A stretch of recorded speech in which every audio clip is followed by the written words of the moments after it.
Más o menos esta es la estructuración que traigo, ¿verdad? No quiero entrar directo a hablar del proyecto, digamos, que traigo a colación, el que hemos estado investigando, sin antes, pues, hablar un poco de manera breve de algunos conceptos fundamentales, ¿verdad?, en pavimentos. Pues el primero de ellos, ¿verdad? Y es un tema, digámoslo así, incluso hasta de moda, siento, ¿verdad? O sea, digo, es un concepto que ha sido muy mencionado y muy adoptado últimamente, pero lo importante es que lo logremos entender, ¿verdad? Cuando hablamos de sustentabilidad, ¿verdad? Y a veces no usarlo solo por decir, suena bonito, mi opción es sustentable, sino que, o sea, vamos a ver si de verdad estoy cumpliendo con este concepto. Entonces, me puse a buscar por ahí algunas definiciones en Google, ¿verdad? Y tomé un par. Entonces, ¿qué es sustentabilidad? Entonces, hay una que me encontré que decía, es la habilidad de un activo de ser mantenido a cierto nivel de servicio en el tiempo. Como nosotros estamos hablando de carreteras o de pavimentos en este caso, pues bueno, dije yo, entonces, ¿cómo puedo mantener una carretera o en este caso un pavimento en el tiempo, ¿verdad? A un cierto nivel de servicio. Bueno, aquí voy a mencionar también muchos conceptos que también son mucho más amplios, ¿verdad? Pero no tenemos el tiempo para ahondar en ellos. Pero lo principal para poder mantener un activo en el tiempo es tener una adecuada gestión, ¿verdad? Una adecuada gestión de activos. ¿Y eso cómo lo logro? Con un sistema de gestión de pavimentos, ¿verdad? Dejo por ahí, digamos, la espinita, ¿verdad? De que es algo que tenemos que apuntarle en el país, ¿verdad? No tenemos todavía un sistema de gestión, pero en pocas palabras es tener mi red vial, ¿verdad?, inventariada, georreferenciada, saber cómo ha sido construida, tener modelos de predicción, ¿verdad?, de cómo espero que esa red vial o esos pavimentos en este caso se van a comportar en el tiempo, y entonces en base a eso, las instituciones, como por ejemplo la Secretaría de Infraestructura y Transporte, puede llegar a tomar decisiones, ¿verdad? A veces, bueno, no a veces, siempre sabemos que los presupuestos son limitados, ¿verdad?, en proyectos de infraestructura. Entonces muchas veces surge la pregunta, ¿va? ¿Hago más kilómetros de pavimento nuevo o invierto en otro pavimento, ¿verdad?, en una rehabilitación? Entonces, ¿cómo tomo esa decisión? Pues la verdad que por eso es importante un sistema de gestión de pavimentos, ¿verdad?, para poder tomar de manera correcta este tipo de decisiones. O voy a hacer un mantenimiento que no ha sido la cultura en Honduras, pero ¿en qué año me conviene hacerlo? ¿En el año 4, en el año 6? ¿Verdad? Entonces, todos esos factores nosotros con un sistema de gestión de pavimento lo podríamos predecir mejor, ¿verdad? Bueno, no tenemos un sistema de gestión de pavimentos, ¿verdad?, por el momento en Honduras, pero bueno, digamos que sí puedo trabajar en un diseño de pavimentos efectivo, ¿verdad? Y puedo proponer un adecuado mantenimiento, y si vamos a rehabilitar pavimentos, pues también los podemos hacer de una manera adecuada.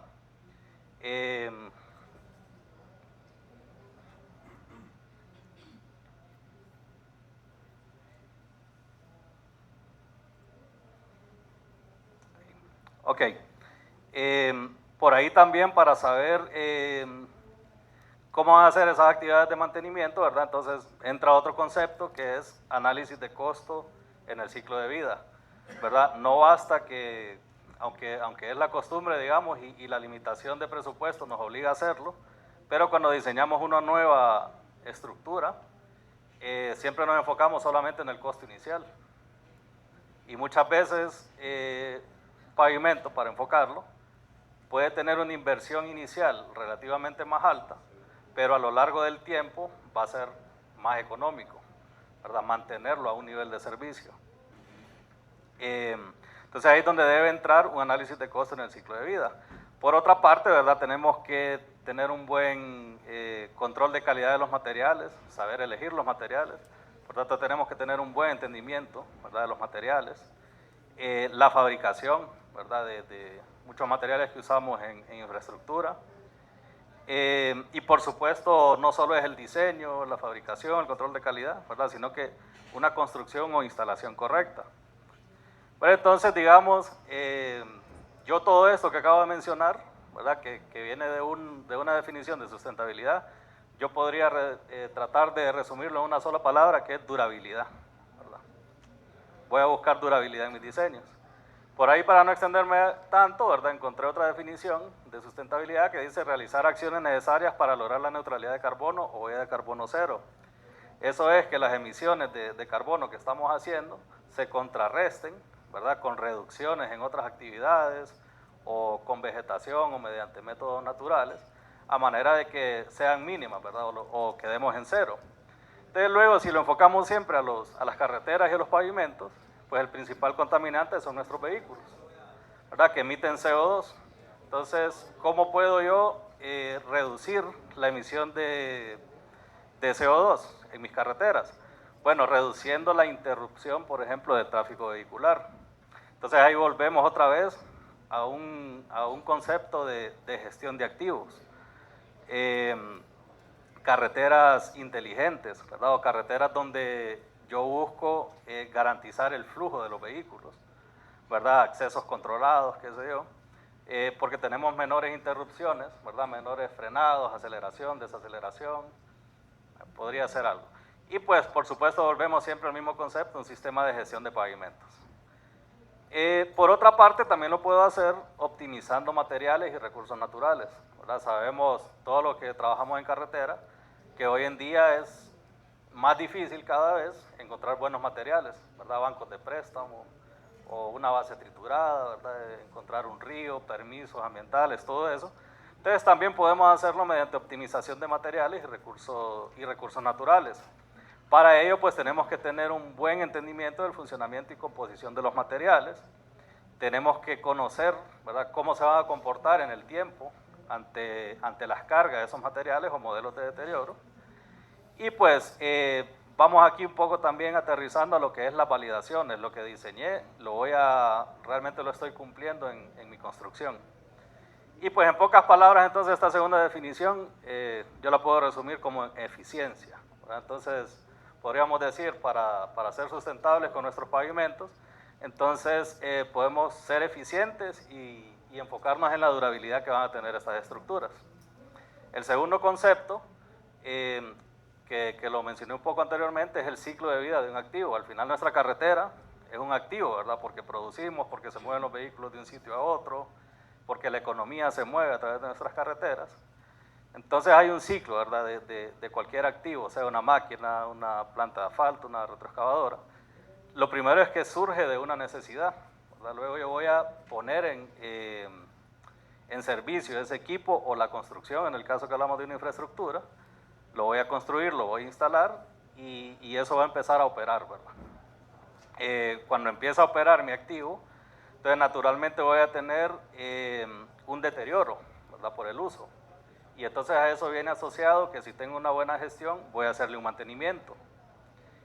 Mientras está operando y estoy haciendo un mantenimiento, entonces también estoy monitoreando su desempeño, cómo se está comportando. Y entonces después, con el tiempo, llego a tomar una decisión, ¿verdad? Ese activo lo voy a reutilizar, lo voy a rehabilitar, o mi necesidad ya cambió y entonces lo saco de servicio y entonces entro con un nuevo activo, con una necesidad diferente. Entonces, un poco más o menos el concepto de lo que es el ciclo de vida de un activo. Ahora, si nos vamos a una referencia Federal Highway, ¿verdad?, y ya enfocado al tema de los pavimentos, ¿cómo hago un análisis de costo en el ciclo de vida de un pavimento? Pues lo primero es establecer diferentes alternativas de diseño en un periodo de análisis. A veces hacemos un diseño, ¿verdad?, y decimos aquí está, ¿verdad?, y esta es la verdad absoluta, ¿verdad?, este es el diseño. Pero en realidad, pues, sabemos que siempre hay diferentes alternativas. Obviamente, al menos para hacer un análisis de costo en el ciclo de vida necesito por lo menos dos, porque las voy a comparar. Voy a estimar los costos, ¿verdad? Voy a decir, este pavimento lo construyo ahorita, pero voy a hacer un primer mantenimiento en el año 8, pero en el año 12 tengo que hacer una sobrecapa, por decir algo. Y en cambio en este otro pavimento voy a requerir menos mantenimiento.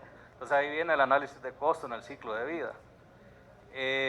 Para eso voy a desarrollar diagramas de flujos de gasto, ¿verdad? Y hay herramientas de índices económicos en carreteras como valor presente neto, Y si estoy satisfecho con los resultados, pues voy a elegir una alternativa de pavimento basada en un análisis de costo en el ciclo de vida. Si no, entonces tengo que rediseñar, ¿verdad? Hasta lograr cumplir pues, los objetivos.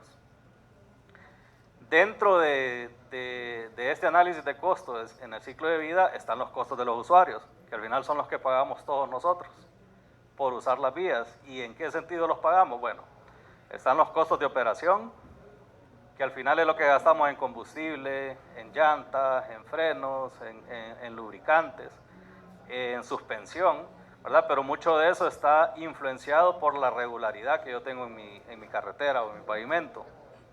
Entre más deteriorado está mi pavimento, mi carretera, mayores son mis costos de usuario. Por otra parte, si tengo mucha interrupción en la carretera, está llena de baches, accesos no controlados, todo eso, entonces también tengo costos por conducción a una velocidad reducida. Eso por una parte, pero también a los costos de usuario hay otro elemento que cada vez que yo hago una intervención en mi pavimento, en mi carretera, voy a interrumpir el tráfico, ¿verdad? Bueno, si los que hemos viajado recientemente hacia la zona norte, por ejemplo, hemos visto que a veces reducen un carril porque están haciendo recarpeteo. Entonces ahí vemos, ¿verdad?, cómo se reduce nuestra velocidad de circulación. Y bueno, todo eso son costos asociados. Estas son fotografías ya viejas. De hecho, estas dos carreteras es la que conduce hacia La Esperanza, la otra es hacia la entrada a Copán. Ya fueron reconstruidas completamente, ¿verdad? Pero durante muchos años esta ha sido la estrategia que se ha aplicado en el país, ¿verdad?, que es una gestión reactiva. No tenemos todavía una cultura de mantenimiento en nuestros pavimentos, en nuestras carreteras. Entonces se producen bacheos que al final generan una interrupción, generan un costo y se hacen de manera localizada como lo que es urgente, ¿verdad? Donde está el hueco, donde está el hoyo, hagamos eso.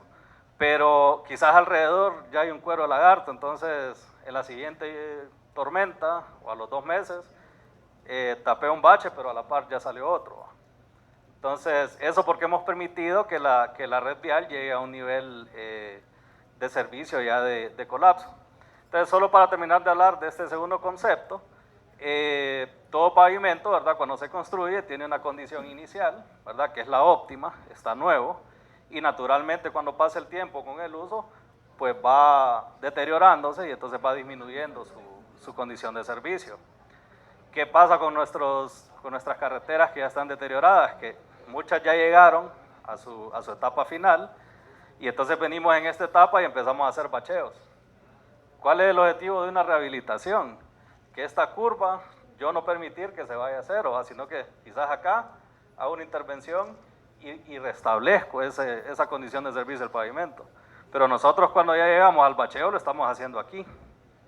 Entonces estamos generando interrupción, estamos generando costos y realmente no le estamos devolviendo a la carretera el nivel de servicio requerido. Obviamente, entre más deteriorada la carretera, pues los costos de usuario aumentan. Básicamente esto es lo que se ha manejado en nuestro país, ¿verdad? Se construye el pavimento, no le hacemos nada hasta que ya hay que reconstruirlo completamente, ¿verdad? ¿Qué sería deseable? No esperar, ¿verdad?, que se deteriore del todo nuestro pavimento y hacer intervenciones que vayan restableciendo ese nivel de servicio. Eso es más económico, ¿verdad? Y esto pues todo va enfocado a un buen mantenimiento y deseablemente a un sistema de gestión, ¿verdad?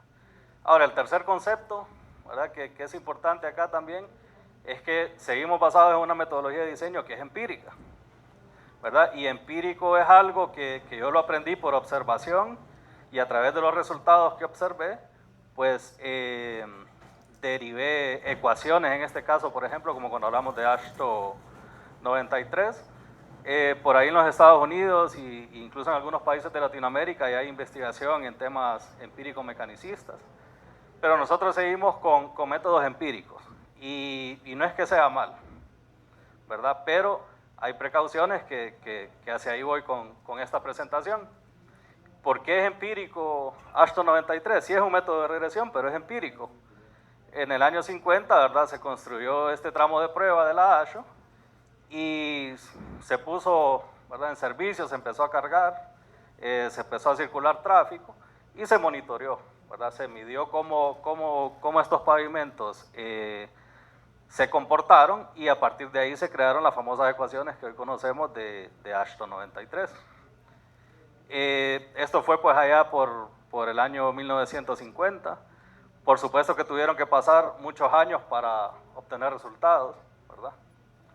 Porque era la evolución natural, digamos, de este tramo de prueba. Sin embargo, pues hoy en día ya hay métodos más modernos, ¿verdad? Por ejemplo, esto es un ensayo acelerado de pavimentos. Entonces quizás ya no tengo que esperar 10 años para ver cómo va a reaccionar un pavimento. Se construye una sección y pues este eje está 24/7, y quizás a los 6 meses yo ya puedo obtener datos de cómo se me va a comportar una tecnología. Otro concepto importante, el módulo resiliente, ¿verdad? Seguimos trabajando en Honduras con el CBR. Un dato curioso del CBR, ¿verdad? Es que se desarrolló como en la década de 1920 por O.J., se me escapa el nombre ahorita, pero básicamente en aquella época lo que había en las carreteras eran carruajes, ¿verdad? Con rueda metálica. Entonces el ensayo de CBR lo que medía era la resistencia a la penetración, tratando de representar esa rueda metálica de los carruajes, pero no medía comportamiento de deformaciones, ¿verdad? Ni nada, ni lo hace hoy en día, ¿va? Sin embargo, nos quedamos con ese método y lo usamos como correlación para el módulo resiliente, pero la verdad que cuando hablamos de un ensayo de módulo resiliente, vamos a ver, por ejemplo, uno de los ensayos es el triaxial, y a veces decimos es caro, es complicado, pero en las carreteras estamos invirtiendo 100 millones de lempiras, 200 millones de lempiras, entonces, ¿qué puede representar un ensayo de estos para la magnitud de un proyecto de esa importancia, verdad? Y este es el ensayo triaxial, ¿verdad? Que conocemos, ¿verdad? Un poco se hace una probeta, digamos que para una subrasante nos funciona bien a esta escala a nivel de laboratorio, porque trabajamos con materiales finos, ¿verdad? Que usualmente es la naturaleza de nuestras subrasantes. Pero ¿qué pasa cuando queremos estimar el módulo resiliente de una subbase o de una base triturada? Ya este ensayo pues no nos sirve, ¿verdad? Porque la probeta es demasiado pequeña. Sin embargo, pues sí hay celdas triaxiales de gran tamaño, ¿va? Por ejemplo, esta es una de 1 metro por 50 centímetros de diámetro. Entonces yo aquí sí puedo ensayar una base triturada, por ejemplo, y obtener un comportamiento real. Entonces ahí vemos un poco la magnitud de la escala de este ensayo. También lo podemos hacer en sitio, ¿verdad? Este es un ensayo de placa automatizada de carga, al final es un ensayo cíclico, estamos haciendo carga cíclica y midiendo deformación, solo que se está haciendo directamente en el campo. Y pues aquí la pantalla que vemos allá es un output de los resultados que se van midiendo, ¿verdad? Estos son algunos métodos, digamos, modernos de medición de módulo resiliente.